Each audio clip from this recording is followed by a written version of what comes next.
We back again, like we never left. Again. Today, what we talking about? Still women empowerment. Okay. Right? But in the workforce. Okay. Working. As a working individual. Ooh. Okay. I saw something the other day. First of all, let me say this. We have had several episodes now, and I don't even think we like ever introduced ourselves. Oh, right. We just assumed that everybody knew. Yes. That's the extra part of us, right? So my name's Nicole. Wow. Okay. I mean, we don't have to say a lot. No, I agree. I agree. Because who are you? And why should I even value your opinion? Right? Yeah. I am Quenisha. Yeah. We just talked. That's so crazy. I mean, I just thought about it, honestly. We have the She Still Persisted podcast. Came from a nonprofit, stemmed from a nonprofit called She Still Persisted. And it was a nonprofit, or it is a nonprofit created in the memory of a dear friend of mine who committed suicide. And so we thought that it would be an amazing idea to come together and kind of like lead a podcast that tackles issues that women face. Yeah. On the day-to-day. And so we'll discuss so many different things. Poverty, generational wealth. We'll talk about self-esteem, women empowerment. And it was an idea that we briefly discussed, and it basically like ignited like wildfire. We are friends of about 20 years, over 15 years. And so we're mothers. Yeah. I think, I'm a fiance. Okay. And so I think we are millennials with a lot to say. Yeah. And we're very opinionated. With a lot to say. Yeah. And I think that we just came because we thought that this would be something that was good for the culture. Yeah. Something that's like just good to stir up conversation in other girl groups, because it's things that we don't talk about, and ways that we are as women that we don't talk about, so they aren't explained. Yeah. And so I think we just wanted to come and just to bring it authentically. And I say we, like we as a community of women, in society, we don't like, we talk about a lot of stuff with each other. Yeah. Right, and so we're just like, well, we're curious to know what other people think. Yeah, how many other friendships have these conversations going on, and if they don't, they need to be. And so this is the platform, this is the place, right? You see it here. Let's like start having the conversations. Then it'll be less cliche, and then maybe we can start to really be world changers. And so I think that's kind of like where we hit it from. Yeah. We're super excited. I know that's probably that's the reason. Let me just that's why we did not say that's the reason that we just jumped right in, because we thirsty as ever. Yeah. But that's who we are. And hopefully as time progresses, you'll get to learn more about us. Yeah, for sure. Conversations get more deep and more intimate. But because I will say, we're opinionated, but we're also vulnerable, and definitely we'll share like our, we'll continue to share our stories. Women through and through. Yeah. I think empowered, but still meek and mild. And absolutely. So we're excited. Yeah. It's just a little piece of us I think we're willing to share with people. So so today we're going to be talking about, like she said, like Quenisha said, women in the workforce and just being empowered in the workforce. And I got excited because not too long ago, and I don't want to pull it up because my mind's not what it used to be. It'll take me forever to get there. But it was just talking about like before this time period, like before 1978, I'm making this up, do not quote me, but before 1978, women could not apply for a credit card. Before 19 whatever, women couldn't do this, and like just talking like all the things that women could not do. And or like before 2003, women can do whatever, right? And it was just interesting to me to see like I think it was like the one that was in the 2000s was about like women keeping their job after being pregnant. Like that's what this whole FMLA thing comes in, right? And I just was talking to a woman in my 9-to-5 job, and she was like, I didn't know like FMLA just keeps your job. I thought you get paid. Like I thought that was the whole. Oh no, like, you don't have to get the money. You get 12 weeks of maternity. I'm like, no, baby, that's not how that works. Like no, FMLA just means they can't fire you because you got come pregnant. So it's just interesting to me to think about like we think, and we have come a long way. We've come far in society, but it's just so many things that we as just because of our gender, like we haven't been able to do in right? the workforce. Yeah. And that's crazy. It's been socially acceptable because they're women, right? Yeah. And so it's just like you shouldn't aspire to that anyway because you're a woman. Yeah. Right? What do you need that job for? Yeah. And my friend Jasmine and I were talking about like this whole soft life thing, right? And that's this new wave, right? Which I'm here for. I'm ready. Any men out there want to help me embark upon settle into my soft life? I'm accepting applications, okay?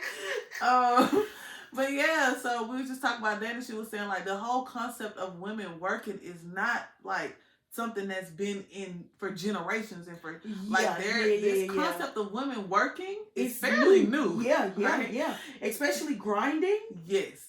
Oh, me and my coworker was talking about this hustle society, this hustle mentality society has put people in, specifically women, like you gotta work, have the kids, cater to your man, you want a side job. It's like, damn.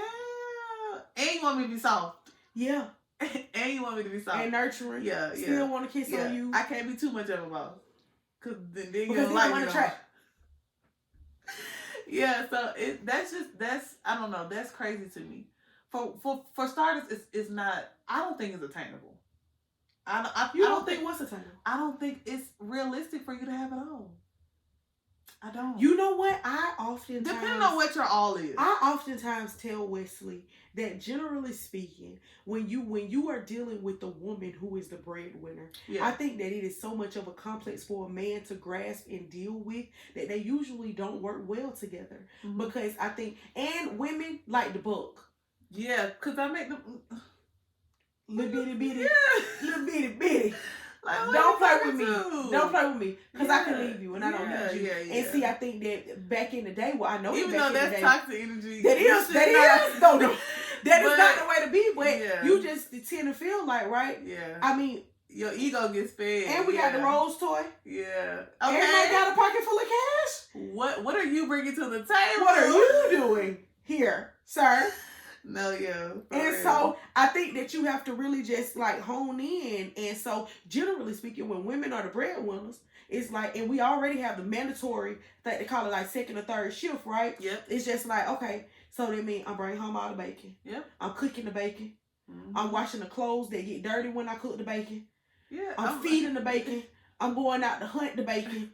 Nigga, like, what are you doing? You don't really have to be here. What is your purpose? Yeah. And so it wears you out. Yeah, you get burnt out. But two, it makes it hard for you to live a soft life, because then we also want to like make the financial decisions, right? Because you rarely see a man, and they do it, but like paying the bills, like, oh yeah, she work, I take care of the bills. And even if the man pays the bills, they give the woman the money to you log on. That's what I was saying. That's what I'm saying. And so I can't work and you manage the bills, because no, you're not going to do that, right? Yeah. And so what is a man's place in the home? You get what I'm saying? If he's not, if he's not working. Yeah. I always talk to Wesley about how, especially as African American men, they are taught that their value is in their money. Yep. Right? Yep. If you can't provide for me, you don't have a place or a value. You can't tell the motherfucking children what to do. Yeah. Don't come in here turning on no lights. Yep. Don't go in the fridge room. No, for real. You're a child. Yeah, you're treated as a child. Yeah. Because, right, and the old people tell you, a man who don't work don't eat. Come on now. Yeah. And so it's just like, they become automatically sketchy, right? Yeah. And regardless of what the reason is, maybe they in between jobs, maybe they, if you don't have a job and you're a man and there is a woman that is pulling the weight, then and I'm not saying that it's impossible, but what in the world? And maybe we need to get a man on here, right? Yeah. But it's just like, at that point, you have to question what value you added to the relationship. Outside of that, a part of living a soft life is feeling safe. Yeah. And my finances need to be safe too. And I need to be safe with you. And if you can't provide for me, I don't feel very safe. And provide in like financially, but also like emotionally, mentally, like I want to be able to have a stimulating conversation with you. Yeah, I want you to hear me too when I come to talk to you. Yes. So what I will add is, for one, like I have been the breadwinner in a relationship. Did it work? Did not work. It did not work for me. So I want to say several things. So one, everybody's relationship dynamic It's are different, right? So yes, if it works for you, for your man to stay at home and take care of the kids, that's amazing, right? And if you're, and for me, it was I was that girl. Like, I'm doing all the things. So what the fuck is what's really going on, right? I think what it does is lead to burnout on the woman's behalf. So that's what it was. It wasn't really me. It wasn't about me feeling like he was less valuable. It was about me feeling overworked. Yes. If that makes sense. Like, I feel like I have to take care of in a way, you don't think that made him less valuable, right? No, it definitely decreased the respect level. At that point, he was half off. Yeah. No, it definitely decreased the respect. And I believe as a woman that once your respect, no matter if you're dating a woman, you're dating a man, whatever, whoever your significant other is, once you lose respect, you might as well call it a wrap. It's over. It's over, right? For whatever reason it is. Whatever it is, you might as well call it a wrap. So, and I do hate the fact that, like, a man's value is placed in how much they provide, right? But I say that I don't think that women can have it all, because I think about, like, when you're in the workforce.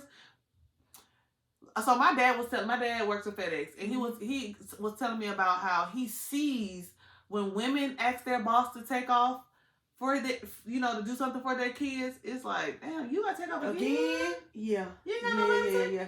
And when it's a man, it's like, how many days you need? Oh, you gotta go take care of next that month? Go ahead. That's a good dad. Yeah. He doing his job. So I just think that that's why I said I don't think it's possible. I think you can, but I think you need a partner. If you are a woman and you want to have it all, I think your partner has to you have to have a safe place to land. I agree, but I think that the issue with that is a lot of the time, right? Women are the safe place to land. Yes. And so when men need to go into that role, you want to be, you want to take over, you want to not work and stuff, but you still want to be the man of the house, right? Yeah. And I think that it is possible, but I think that it's a dynamic that you have to tap into, right? That ego shit. And a lot of men need their ego fed. Yes. You have to let your ego totally go. Right? Yeah. You need to be washing some clothes. Yeah. I'm paying the bills. Yeah. You need to be doing some homework with children. Come on now. That's what my daughter calls it. You need to fold my clothes. You need to do some chores. You need to be doing some things. Yeah. And I think that a lot of the times it's just like, oh, that ain't what men do. So, okay, so they don't work or they don't fold clothes. And that shows up again. We're talking about women in the workforce. That shows up in the workforce too. That's not that's what women do. Yeah. Like, there's a task, right? And I think about, like, administrative tasks, right? Mm-hmm. Those are typically given to women. Even if I'm the lawyer at the firm. Yeah, yeah. Can you put those calls because she gonna handle it. Can you do... you give a woman a job, Cheryl, I need you to do... Yeah, yeah. I'm a partner. I got the highest position in this bitch. And you think I want to file papers? I ain't got nothing else to do. It happens all the time. But you give a job to a woman, you know it's gonna get done the right way, typically, right? Yeah. And so, and I think it goes all the way down to raising children. You gonna stay home and raise the children? I got to trust you to stay home and raise the children. Raise. Keyword. I was just about to raise the children. Not watch. In the way that they should go. Raise. Right. Not look after them. Right. Raise. I need them to have morals and values, be upstanding citizens, right? Yeah. And a lot of the times we can't trust them to do that or make the right decisions in regards to things. And so it's hard to relinquish that responsibility. And so I agree with you. I think that you can have it all, but it's hard as hell. Yeah, you and your partner got to be, what the Bible say, equally yoked. I don't know if that's what he meant when he said that, but we've talked about that before, right? So disclaimer, But yeah, I just feel like you and your partner definitely have to. There's a lot of communication that has to occur, a lot of trust that has to occur, a lot of respect. Yeah, because as a woman, you want. So I think about you saying, like, okay, if I just last episode or whatever episode you was talking about, like, I would describe myself as ambitious. Mm-hmm. In order for a woman to be ambitious, they have to have a supportive partner. Yes, I agree. Because for one, women aren't even. A lot of times, women are looked down upon for being ambitious. It's true, right? Because she got so much going on. What are you doing? Sit down. You want something? You want more? Yeah. You're not. That ain't enough.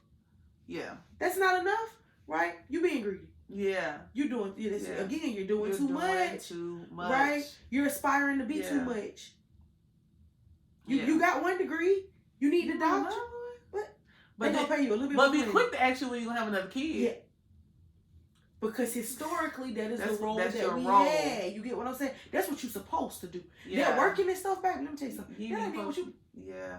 You don't even supposed to be doing. So another one of my friends was saying how essentially, this whole idea and concept of women working, y'all let me know in the comments if what I'm about to say is accurate. But was it whatever war it was. That's where it came from, right? Because I'm not sure. Don't y'all hit me with the history now. I did teach at one point, but I can't tell you. But women did not work, but they sent all the men to the war for whatever reason, right? And then they were home and like, damn, the dinner ain't coming in tonight, baby. The dinner ain't coming in tonight because daddy ain't home.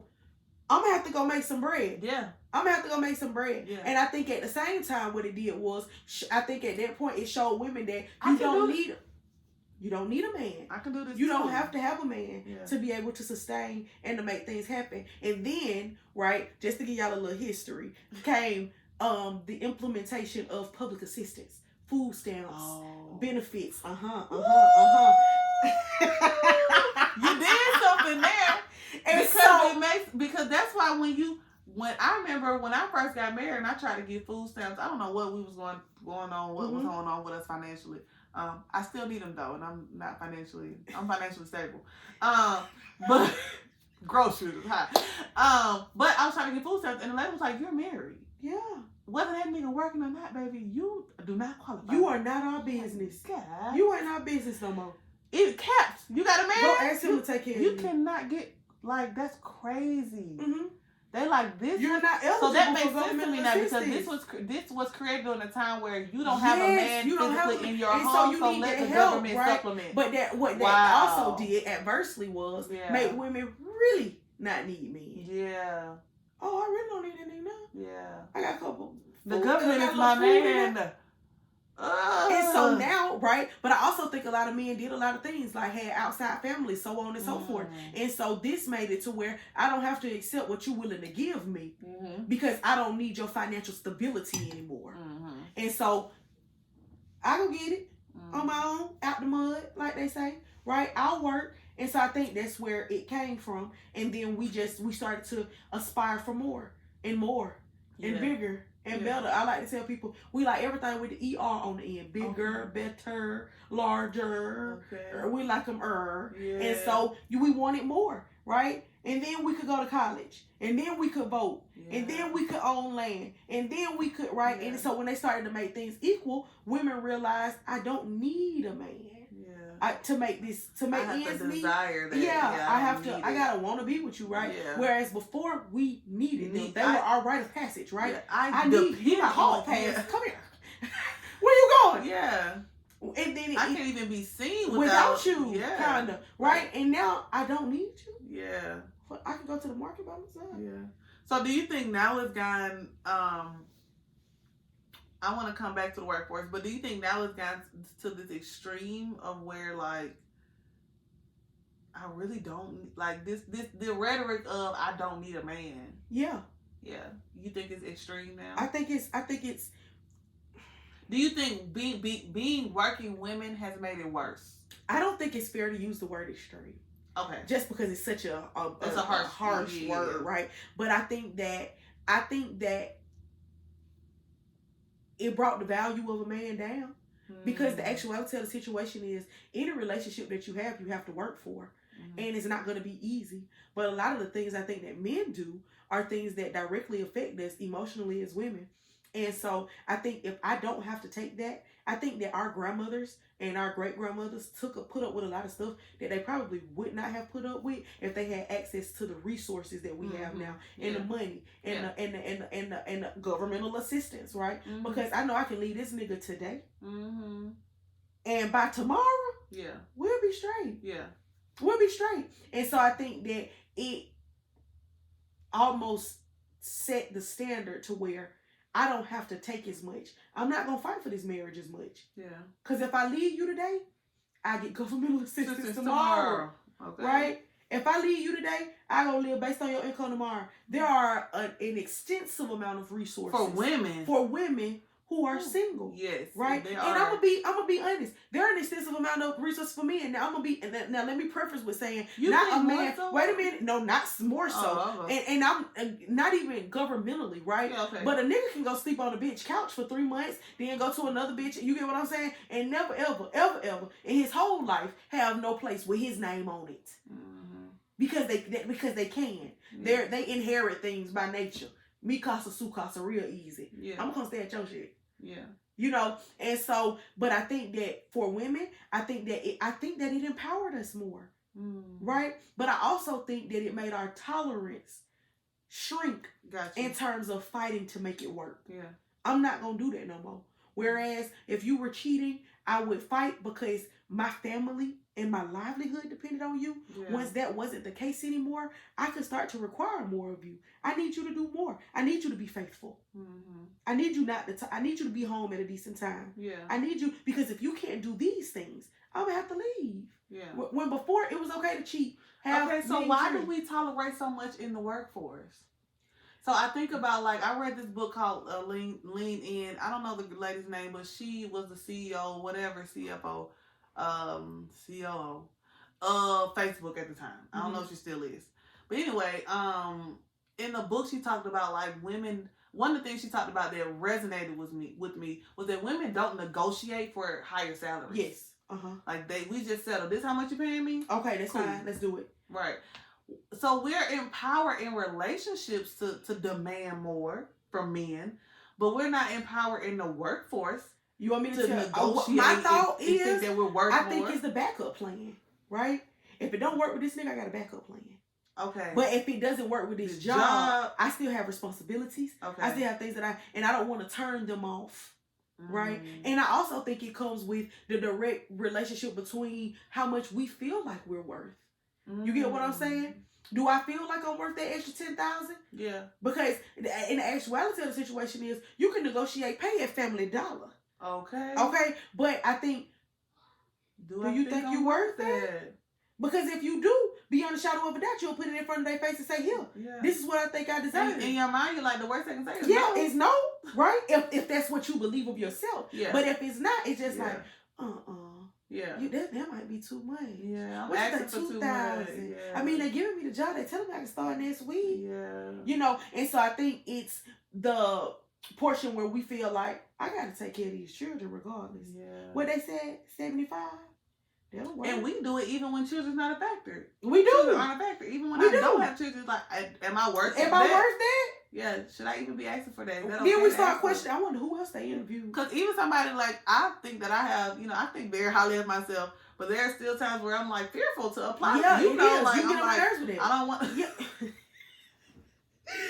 I don't want to apply for that, or I like look up the average salary for a position. Yeah. Like, no, bitch, what do you want? Because that's not, again, I think we're trained to be small. Yeah. Shrink down. Yeah. Where you think you came from? Okay, so how does that live in the workforce of, like, being a Black woman? Like, I know I've experienced in places where I'm like either I don't want to be an angry Black woman in this situation right now. Like, I don't even, this confrontation is gonna make people see me as this. Or, I don't want to take up too much space. In the workplace. Yes. I think, it's exhausting. It's exhausting because you are always, first of all, you wear this burden of a Black woman too, right? Because what I wear. Mm-hmm. I don't want to be too sexual. Yeah. What I wear. Yeah. What I look like. Say, how my hair is. Yes. How my hair is. How I interact with other people. Yeah. You get what I'm saying? Especially men. Yeah. Especially other women, right? She didn't even speak. Yeah. I was in a hurry. Excuse me. I'm so sorry. That happened at my job. My one of the people that are like have a leadership role at my job. When she first got there, people were like, "Well, she don't even speak." And it's like, she was like, I'm just trying to get my parents together. I'm trying to learn how to read the email. Like, but it's because, right? It's just we automatically feel like, she thinks she better. You understand that you come in having to prove yourself, right? And you have to prove yourself in regards to the caliber, like. she's Yes. hard working. But then you also Yeah. have to prove yourself like she's nice and Yeah. she's kind. She cool. She's easy to work with. You can talk to her. Yeah. You can ask her questions. Yeah. That's a very hard balance. It's like, I got shit to do. Like, because I came here to do it. I came here to do a job, yes. but I still gotta be nice. Make sure that I'm not. And not that I have to be rude to get my job done, but it's like I have to be very careful and intentional about the way that I approach people when I ask for things. And I'm asking you for your job. Or if job. I'm asking for too many things, like sometimes you can annoy people because it's just like she don't know how to do that. Yeah. And I really did she say she went to Auburn? Yeah, girl. And she don't know how to do that. Then you have to worry about people talking behind your back. Yep. Because it's not a lot of people that you can really just go to and ask for help. And they feel like, okay, so you need help. Let me help you. Let me give you. Mm-hmm. I got the tools. And then if you say something that's not popular, it's like, she's a bitch. Rebellious. Yeah, she's not a team player. Yeah, uh-huh. You don't even meet the... Maybe we made a mistake. She won't even be here 2 weeks. Yeah. And, see, let me tell you something else. In a lot of places, I've even worked places where they will orchestrate, like, let's just all be against her. She'll be out sooner than later. Yeah, make her feel like an outsider. Yeah, and she won't be here long anyway. Right?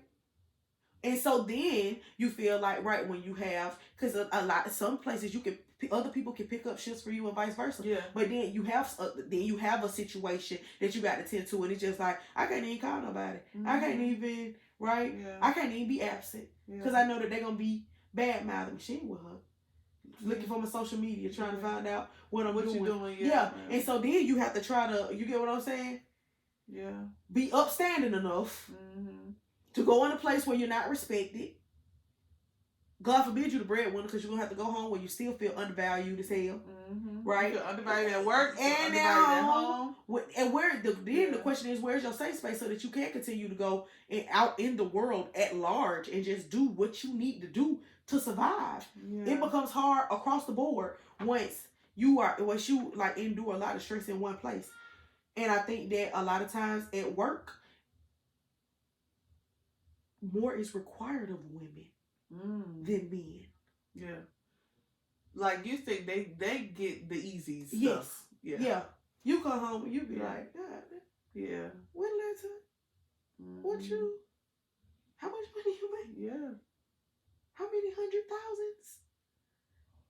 And I'm over here working hard. For 65, 70, 50, 33.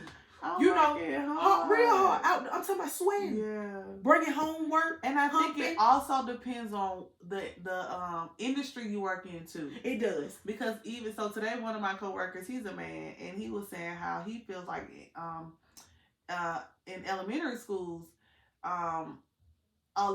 if you are a straight man, it's harder for you to move up.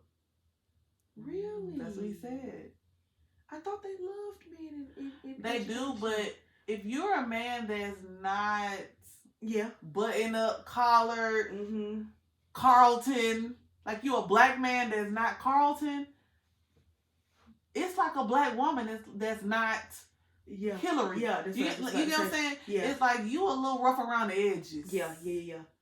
Let's keep them in the house. Let's keep you good for the business. Yeah, but we can't need you to take stay you right here. Yeah. We ain't trying to make you the. You can relate to the children and all, but you can't be the face of nothing.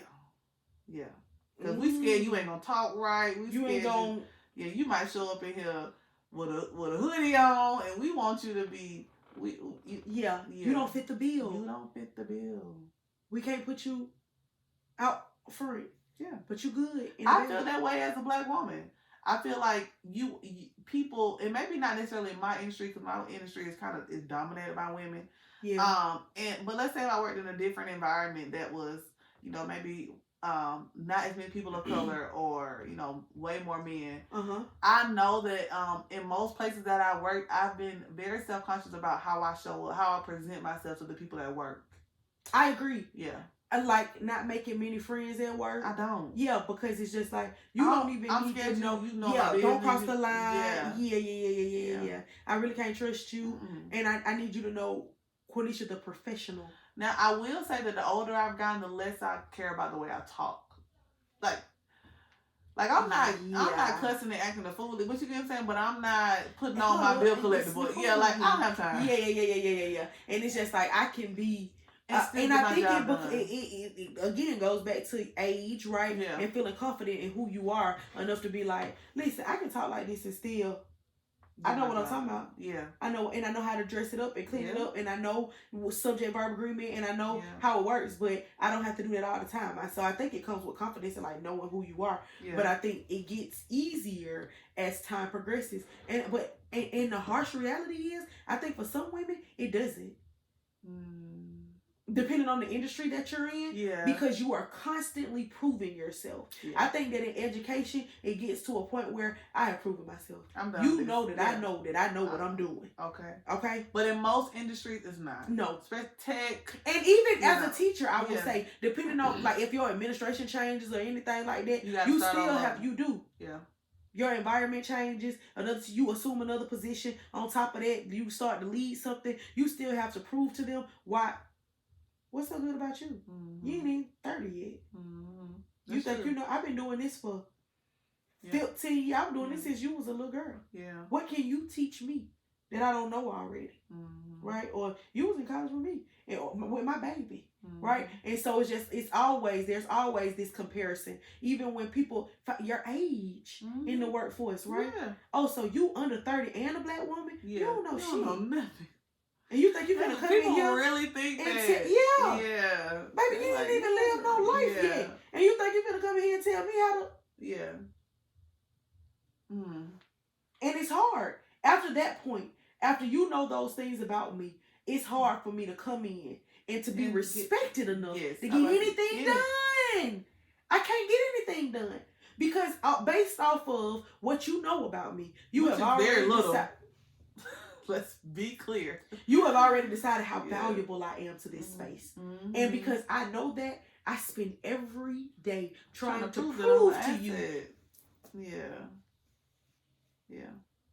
Exhausting. Especially, and it's exhausting if I also don't think I'm an asset. It is. Because there are a lot of rooms that I've been in and I'm like, dang, how do I even belong here? Yeah, how did I get here? Yeah, that's true. That's true. What's happening? Because you oftentimes feel like, no, you had to or even, let's say I do negotiate for the highest salary. Now I'm working my butt off because I really don't feel like I deserve it. And so I really was just, I was going off on a limb when I did this nigga and said, you said, wait a minute. I got to give them all I got. Let me go shopping. Yeah. Let me go get me a pump. Go put my pants in the dryer, dry cleaners. Yeah. I need to look the part. I need to make you feel like you did not make a mistake. When really, that ain't record.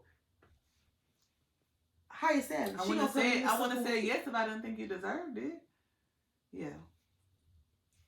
But when we lay down at night, we don't, we looking for extra leads, and new ways to do stuff, new and innovative ways, because again, we're struck. And it hurts us so much, and I don't even think that we understand, because I think we overexert ourselves. Yeah. We take on other tasks that we normally wouldn't have took on if we felt like, but because we're trying to prove ourselves, now I got 2 projects. Somebody quit, and I told the firm I could take their jobs.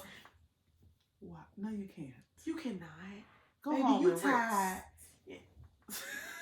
Don't throw it. You need to lay down. Lay down. But we can't.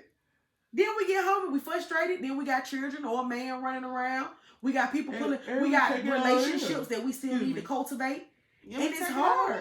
Yeah. You can't do all of those things because you've already exhausted yourself at the work level, right? And like I like to tell people, you die today, they rip for real. My dad said it all the time.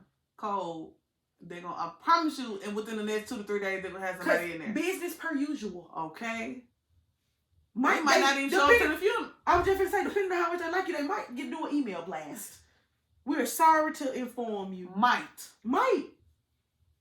not even contact your family, send their condolences or anything. Yeah. Right? And so I think it's so important to give yourself like some grace in the workforce, but know that the accolades that you have and the things that you work for, stand up. Yeah. They have some merit. Right? And so let me ask you this. If you could give a piece of information, because I ain't in the workforce. I am. Soft life. But if you could give a piece of information to someone in the workforce battling with these things, right? Every day, every single day, what do you think is the most valuable piece of nugget of information or advice or like resource that you could give, that you could lend? I'm gonna start with I'm a reader. Okay. Mm-hmm. So I would just start by saying, like, learn more about whatever it is, right? So, like, I have this fear around, like, asking for what I think I don't deserve, and that's some self work I have to do, right? Like, you know, I started.